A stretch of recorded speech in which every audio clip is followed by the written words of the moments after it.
all, let me thank you for having us at this interview. My name is Hector Berrones. I'm a Mexican reporter from Televisa, and it's a pleasure for me to be here with you.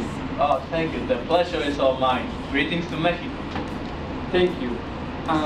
We start with a question when you're ready. I'm ready now. Come on, young man. Ask. Well, we know you're American, but also English. You were naturalized as an Englishman when you were 25. Does this have a special reason? Oh, yeah. Well, this happened because my parents are originally from England. And then they moved to St. Louis, Missouri. That is why.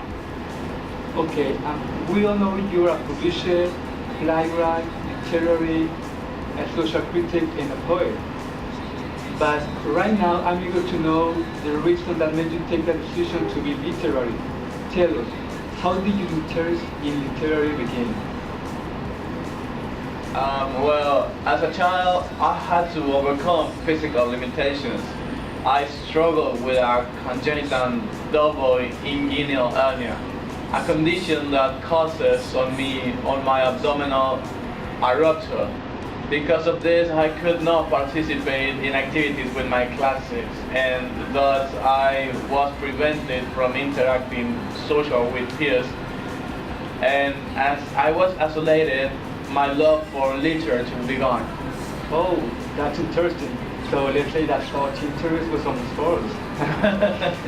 Well, maybe if I had not been forbidden to participate in activities with my classmates, my love for literature would not exist nowadays. Well, probably.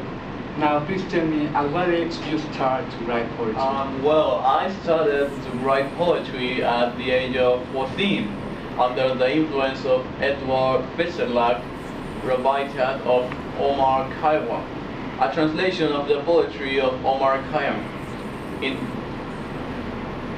And what was your first poem published? The first poem I published was a fable for feasters. And let me tell you that it was written as a school exercise and was published in the Smith Academy record in February 1905. So you were only 17 years old when it was published? That is right. Well, I know you published 3 more short stories in 1905. Which are they? Oh yes, I did. They are Birds of Prey, A Tale of Whale, and The Man Who Was King. Which is the one you like the most and why?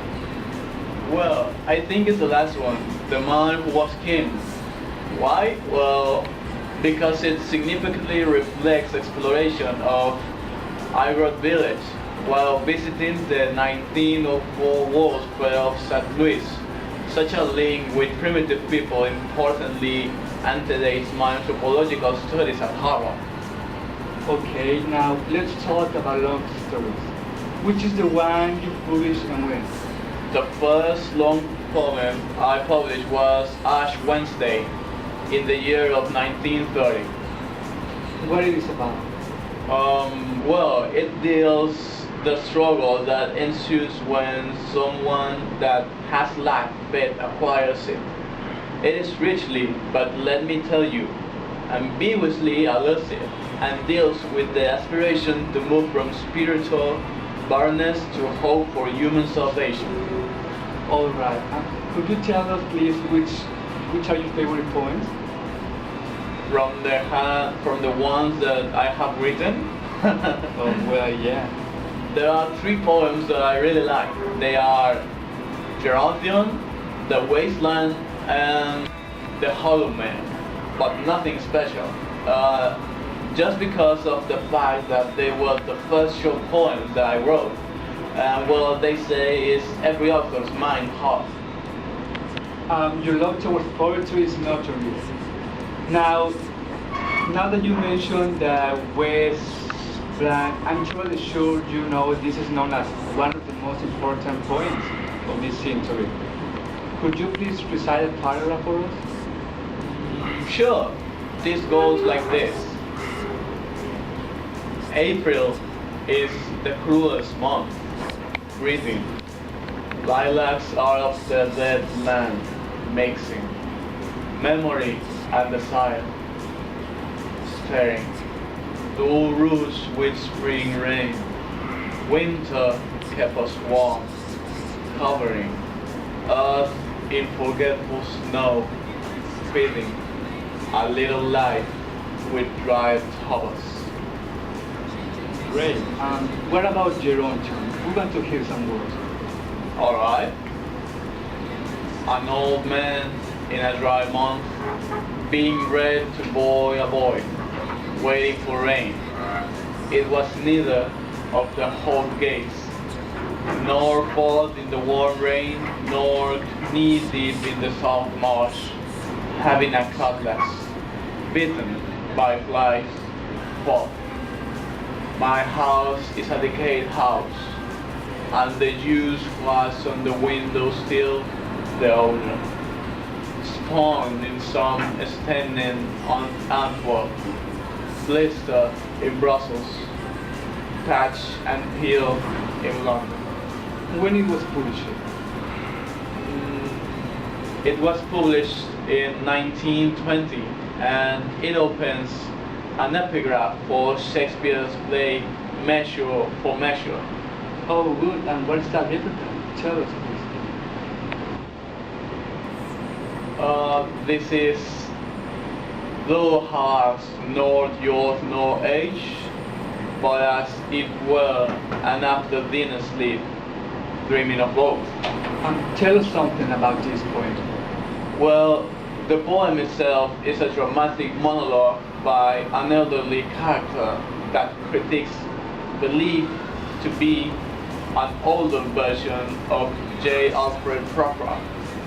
It also contains 6 stanzas of 3 verses describing the relationship between the narrator and the world around me. Okay. Now, what do you have to say about Hollow Man? Oh, well, it was published in the year of 1924, and its themes are, like many of my poems, overlapping and fragmentary. It is divided into 5 parts, and these 5 parts are of 98 lines. Can you say a little bit for us? Of course.